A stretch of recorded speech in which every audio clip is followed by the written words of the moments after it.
perempuan naik motor. Kat mana hilangnya? 2 kali hilang lah bang. 2 kali hilang dah. Dia dah cakap lah tu, tinggal satu buat lah spek. Lalai je ni, tak jaga barang tu kan.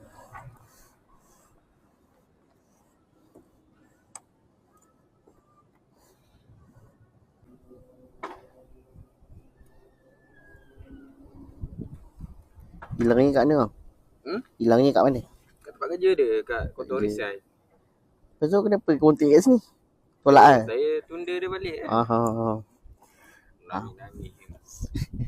Bagilah. Okay.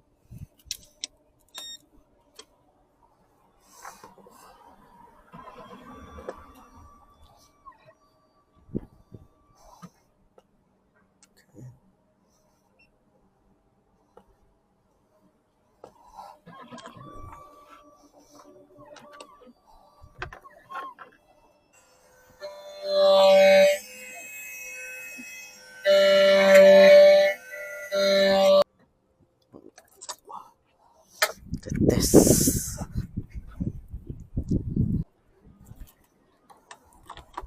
Alright. Nice.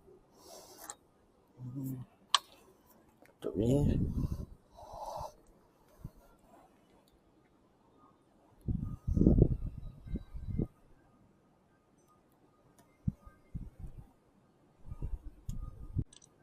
Oops.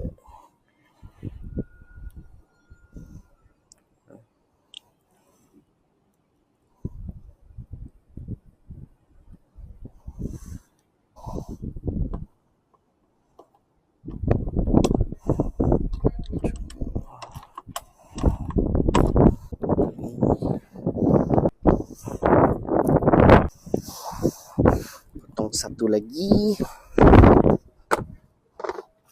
Bersihkan.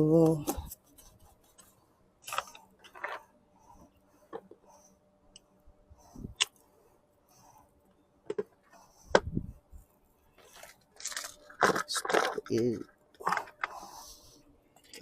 isi.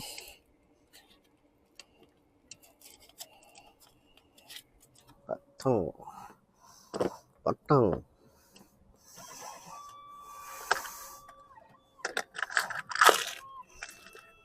So sama. Ni cara dia kalau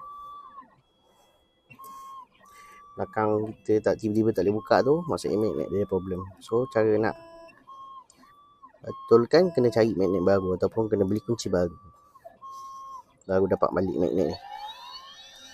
So selalunya dia ada 3 kalau original. Kalau aftermarket kadang dia ada 2. So ni nanti tekap bagi ni.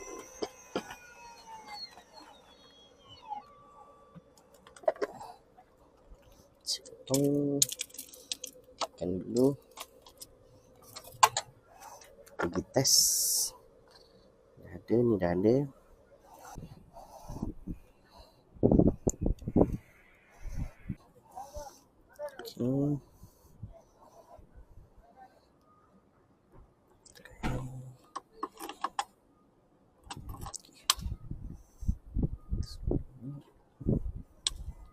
Okay. Kita try dulu.